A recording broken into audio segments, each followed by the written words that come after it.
इसी के चैनल पर आज का जो हमारा टॉपिक है जीएसटी। जीएसटी का फुल फॉर्म होता है गुड्स एंड सर्विसेज टैक्स। आज का जो हमारा पार्ट 2 स्टार्ट होता है, इसके पहले का हमारा जो वीडियो पार्ट 1 के नाम से, जिसमें सिर्फ हमने टैक्स के विषय में जाना था। थोड़ा सा इसके विषय में हिस्ट्री जान लेते हैं। 1 जुलाई 2017 से पहले हम जो वस्तु या सेवा का उपभोग करते थे, उसके बदले हम जो टैक्सेस पे करते थे वो या तो वैट होता था या सर्विस टैक्स होता या एक्साइज ड्यूटी, इस तरह के टैक्स लगते थे। बाद में 1 जुलाई 2017 को आकर के सरकार ने क्या किया कि इन सारे टैक्सेस को एक में मर्ज कर दिया और मर्ज करके उन्होंने एक सिंगल कंट्री सिंगल टैक्स का नाम दिया और उसका नाम था GST, goods and services tax, वस्तु और सेवा कर। सरकार ने जो उसके लिए स्लैब बनाए वो यहाँ आपके सामने हैं। 4 स्लैब बने हैं आइटम्स के हिसाब से, 5%, 12%, 18% और 28%।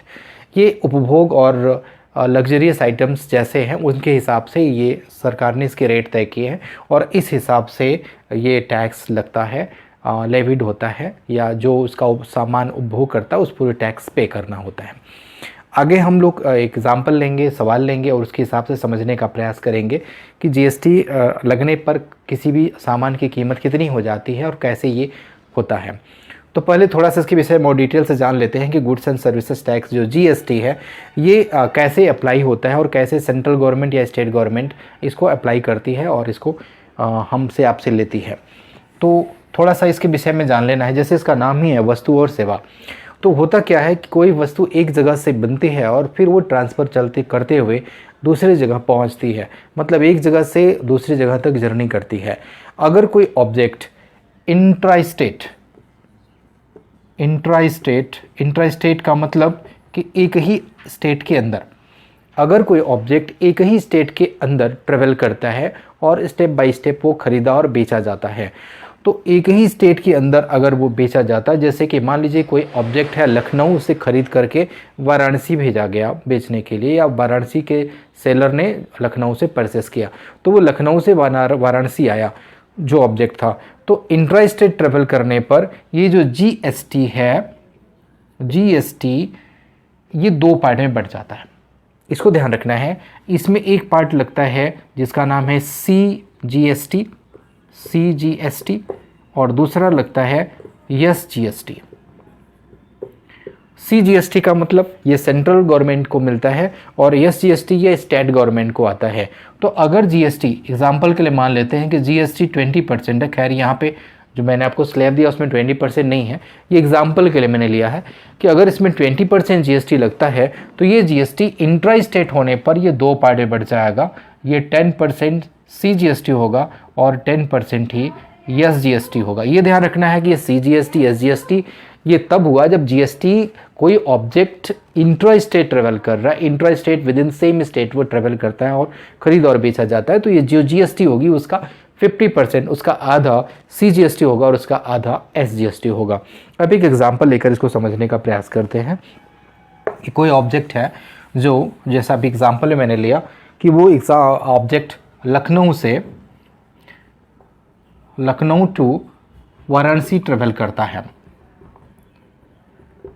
लखनऊ में जो उसकी कॉस्ट है ₹10,000 है, ये लखनऊ से वाराणसी वाला ख़रीदता है 10,000 रुपीज़ में, और वहाँ पे जो जीएसटी लगता है, जीएसटी एग्जांपल के लिए मान लेते हैं 10% है, 10% उस पर लगता है।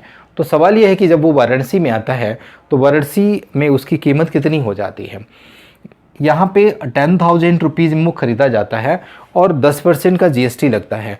तो यहाँ पे जो सीजीएसटी होगा, सीजीएसटी ये 10% का आधा 5% ऑफ 10,000, और एसजीएसटी ये भी 5% ऑफ 10,000 हो जाएगा। मतलब कि पूरे प्राइस का जितने में अवेलेबल है उसका आधा सेंट्रल गवर्नमेंट लेगी और सेम उतना ही आधा स्टेट गवर्नमेंट को जाएगा। तो 5% ऑफ 10,000 निकालेंगे और 5% ऑफ 10,000 निकालेंगे, तो ये जो आंसर आएंगे ये सीजीएसटी एंड एसजीएसटी हो जाएगा। अगर अब इसको हम फाइन भी कर ले तो ये 5% इसका 500 रुपीज़ आ जाएगा, ₹500, और वही ₹500 यहाँ पे आएगा। मतलब 500 रुपये स्टेट गवर्नमेंट को जाएगा, 500 रुपये सेंट्रल गवर्नमेंट को जाएगी। हाँ, वो अब सवाल ये आता है कि वाराणसी में जो परचेस किया है उसको कितना देना पड़ेगा। तो वो तो 10,000 में खरीद ही रहा है और 10,000 में वो ये 2 टैक्स भी पे कर रहा है, 500 और 500 मतलब 1,000। तो 10,000 और ये 1,000 मिला करके 11,000 रुपये में इसको पड़ रहा है वाराणसी वाले को। तो इस तरीके से हम ये टैक्स निकाल पा रहे हैं CGST एंड SGST। तो आई थिंक आपको ये चीज़ समझ में आया कि CGST और SGST कब लगता है। जब कोई ऑब्जेक्ट इंट्रा स्टेट ट्रेवल करता है, with in the same state travel करता है, तो जो GST है उसके 2 पार्ट हो जाएंगे, 50% CGST एंड 50% SGST हो जाएगा। तो ये थिंग क्लियर हो गया। अब अगला पार्ट, जब कोई ऑब्जेक्ट इंटर स्टेट ट्रेवल करता है, जैसे कि मान लीजिए दिल्ली से वो आता है यूपी में, सपोज दैट वाराणसी। तो कोई ऑब्जेक्ट जब इंटर स्टेट ट्रेवल करेगा, इंटर स्टेट ट्रेवल करने पर जो GST है, GST इसका नाम बदल जाता है और ये IGST के नाम से हो जाता है।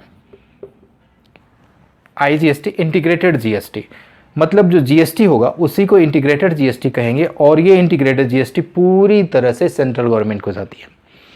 यहाँ पे जितना GST रहता है, जितना भी GST रहेगा, IGST सेम उतना ही रहेगा। मतलब इसमें कोई बंटवारा नहीं है। यहाँ पे R% लिख दे, जितना GST है उतना ही IGST सेम R% लगेगा। मतलब इसमें कोई डिस्ट्रीब्यूशन नहीं है, पूरी तरह से सेंट्रल गवर्नमेंट को जाता है। तो अगर हम एग्जांपल मान लें कि कोई ऑब्जेक्ट वो दिल्ली से वाराणसी आता है, तो दिल्ली से वाराणसी का मतलब इन यूपी, तो ये इंटर स्टेट ट्रेवल किया, दिल्ली से यूपी तक पहुंचा है। तो ऐसे में जो इसका GST होगा वो IGST के नाम से हो जाएगा और जो रेट रहेगा GST का वही IGST का रेट % रहेगा। और जो इसका टैक्स आएगा, टैक्स कैसे कंप्यूट करना ये मैंने पिछले वीडियो में बता दिया है, अभी की एग्जाम्पल में भी बताया। जितना आएगा IGST वो पूरी तरह से सेंट्रल गवर्नमेंट को चला जाएगा। तो इस तरीके से आज का जो टॉपिक रहा मैंने उस पर GST और IGST, CGST, SGST को इंक्लूड किया। अब एक एग्जांपल लेकर के थोड़े से और समझने का प्रयास करते हैं। हम एक एग्जांपल लेते हैं कि एक ऑब्जेक्ट है जो MP से यूपी आता है। MP में उसकी जो कॉस्ट है वो 10,000 रुपीज़ है और इस पर जो टैक्स लग रहा है GST का रेट % 20% है। तो सवाल ये है कि यूपी में SGST कितना होगा, SGST एंड CGST कितना होगा एंड IGST कितना होगा। मेरा सवाल यही है,